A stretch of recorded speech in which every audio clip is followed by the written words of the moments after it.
6.2 for that. That's, yeah, that's dangerous. Yeah.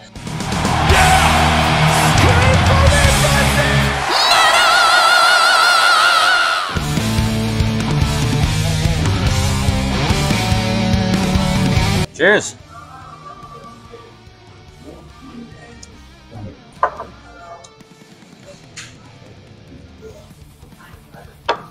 It was good, with like almost chocolatey kind of tones to it as well. You taste chocolate in there? Huh?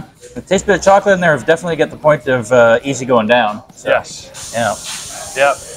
I'm almost about to do it again. So yeah, go for it. Yeah.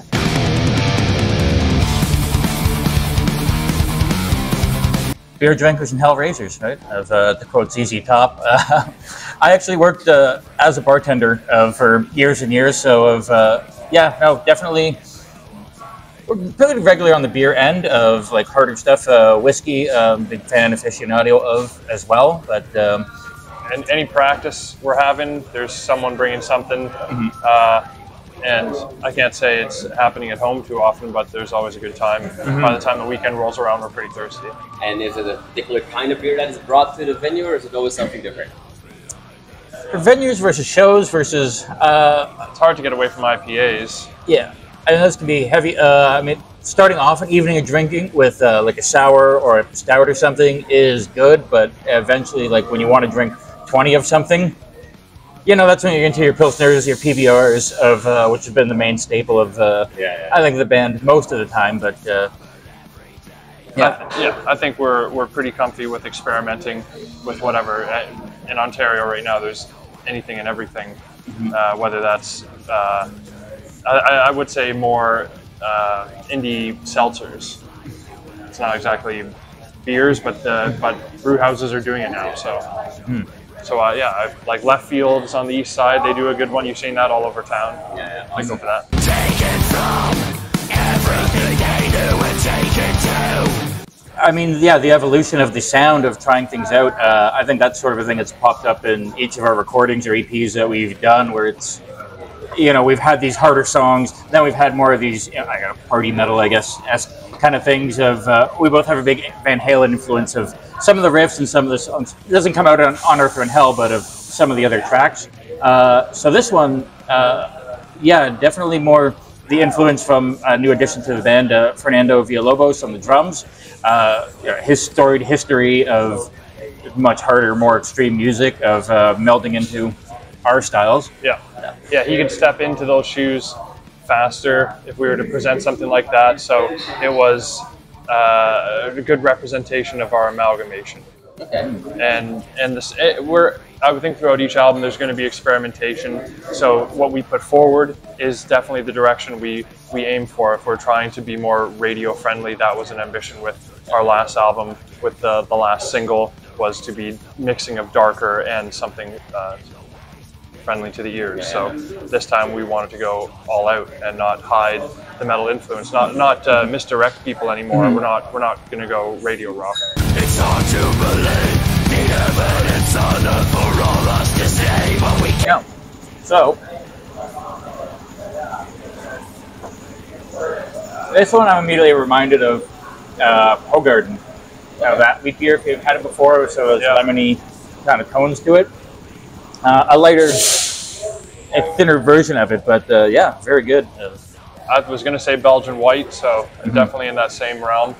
I've been in a European grocery store in the section seeing Hogarden. I was like a kid in a candy store. It's a ridiculous amount. It's really good.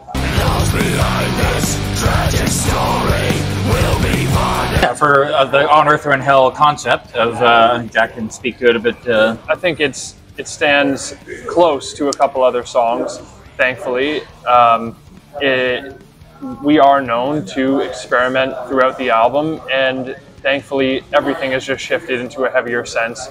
And the album tells a story, really. The song On Earth or in Hell, the content of it stands on its own, and it plays its part in the story of side one and side two of the album. So as people get to know the songs and the layout, it's not quite a concept album, but we were able to, within the whole, as with other albums, the whole idea starts to swirl ideas in our heads, and so we were allowed to align the songs in a sense that brought us from Earth into the seventh circle of hell. So this plays this role really in a scenario where you flip to side 2 of the vinyl. Unearther in Hell is awaiting you there. So it's, we needed it to be at the forefront, but not. There's definitely the first side of it, which may be more I guess the traditional end of what things we may have put out in the past, of kind of closer to that, but still heavy. And then the second, that the Descent into Hell side of it, where you get the Unearther in Hell track, you get other ones of just like really heavy offerings from the album. So thematically it is not completely night and day, but it does make this shift towards here and now, new graves are discovered every day. Everyone will, over a drink, you'll talk about many things. So we're had to be unafraid to talk about things in that sense. I don't think it's a requirement of that every song has to be of this overarching political message of with Unearther in Hell, of that's kind of what I called for, of like that fit really well. It aligned with that. There are other songs though that are with the intention of like here's someone put on like loud headbang to, throw drinks back to, which it doesn't have to be all be one or the other. I don't know. I don't think that's the band's aesthetic or mission statement, whatever, to exclusively in one area. So it reflects the contemporary metal scene.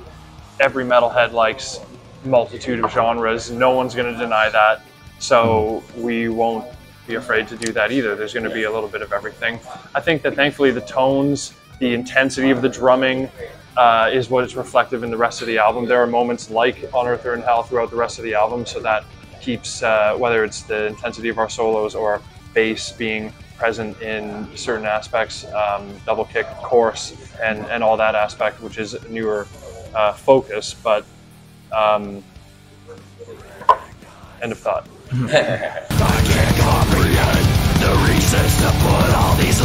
So to the cheers. The Wild is reminiscent of something, isn't it? The Wild, yes, of Times on a Boat, of swashbuckling. That's fun. That's fun in small doses. That's damn near close to a cider, of the sweetness of it. It's good. The sweetness and the sour of it, but of without that. Not too tart. Without that yeasty fullness, I guess, of like a beer of. Kyle, you like ciders. I love ciders. No, I'm sorry. I meant to say sours, actually. Sours. I will not go for a sour. Big sour fan of. But like I said, of the questions earlier of what's the good beer for the right situation, of like a very sour drink, sort of like this. It's good to start off a night, but like I couldn't imagine drinking 6 of those in a row and then I don't know, just picturing waking up ahead of like we're talking 6 p.m. summer night. It's ice cold with cider. Oh no, I keep saying instead of sour.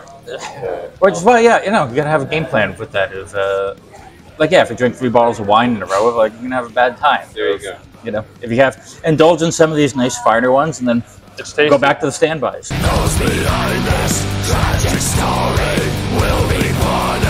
Immediately on the table of the single is out, of what logically follows of is a music video, of which that'll be a nice surprise for all that. Of we've just been blown away by what we've seen so far of it. It's been shot, but those final points, people are going to be really of where we're trying to go next level, production quality wise, on the sound of this. Release wise, we're going to be putting this out on vinyl. This music video will reflect that. From there, the cycle, as you say, the staggered release, the full release will be in the next calendar year. So that means, we got other songs, we got other things to fill that, that November to December, January gap. Yeah, I think we felt the pain of putting out 2 songs with the last album, which is Early Signs of Denial, and then not the rest of it getting attention. And so with the general shift that bands do with strategy for the waterfall, as you said, very industry term, but true, that it's better to, I think it's a great step towards people getting into social media, exploring the concepts, enjoying it and getting people into each song, because otherwise it'd be flash in the pan, 2 songs, your album's out, no one hears the rest of it, or at least as far as its presence, the album's presence online. Yeah, because there is the concept of, like, say we just put out the first round, our first barrage of here's the song, it's out now.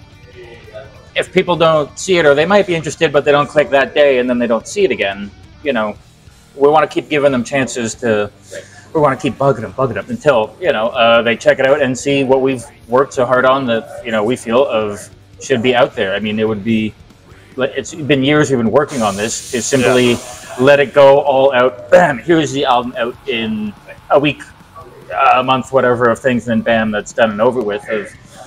No, like, we've worked too hard on it. I think as we've gotten older, more experienced, the more years of doing this as well, we're working with a better team of other people that know more what to do than a lot of times earlier years where it was just us sitting around in a kitchen being like, okay, of what works best. We know people that work best now that can put us into context. Thankfully, the scene kept us going. If I'm going to do some quick math here, you know, 2016 to 2023, I can't even tell you how many years that is. And that's just from playing live.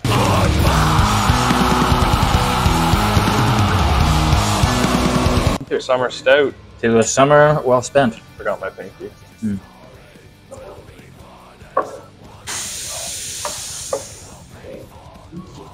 Now that one does have the fullness of, we hear stout of, again, the earthy bits of it. Well, not being without, I don't know, some stouts and some other beers can get like a dirt taste of fullness, and this one does not have that. That's sort of what I was getting around to. I'm smelling coffee here.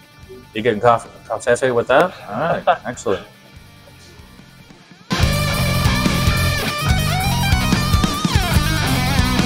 I've thought about this many times, and it's like, it could boil down to just strictly marketing. It could taste nothing like absinthe, because I'd want to do some form of like a Jager bomb. I don't know. How much absinthe have you really, like, you know, when we're looking into the flavors, like, we've had it together, and we're talking the fennel-y, you know, bit of it, and how does that translate to beer? Fennel is a tough one. Fennel, or the wormwood, whatever, of like the absinthe taste of it. Yeah, because it's a very hard liquor of like that licorice smelling. So of like, I guess for it to be an absinthe beer, it would have to have a licorice taste to it. But I don't know, on its surface, I don't know if that would taste like a good beer.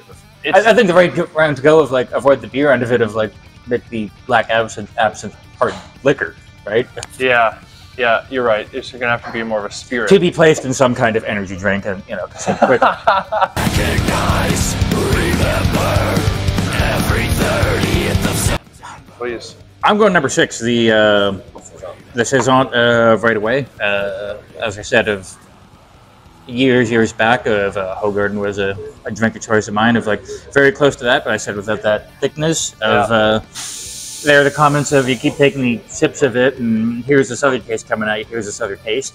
I just say though, of like, I did like the 9 as well, of that weird of that adjacent to cider kind of taste to it. So yeah, I think that Black Lab Brewing has convinced me with all these drinks that they're pretty good. I would say, just in general, I wasn't gonna go gung-ho on a sour. It's a great drink. The stout is really tasty as well. So they won me over. Number 6 is definitely my favorite. The Belgian White is always gonna win with me. Even the initial number 1, it was great. All good beer.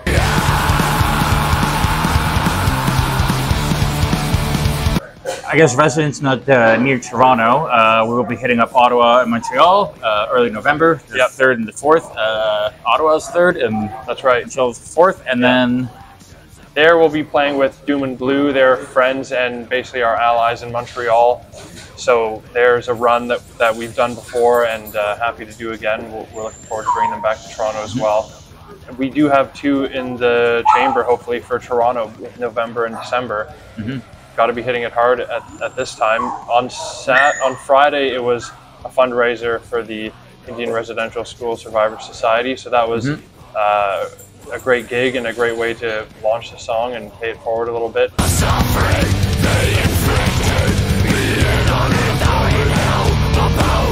You are awesome for watching this video. Click right here to see more content like it and subscribe to the channel.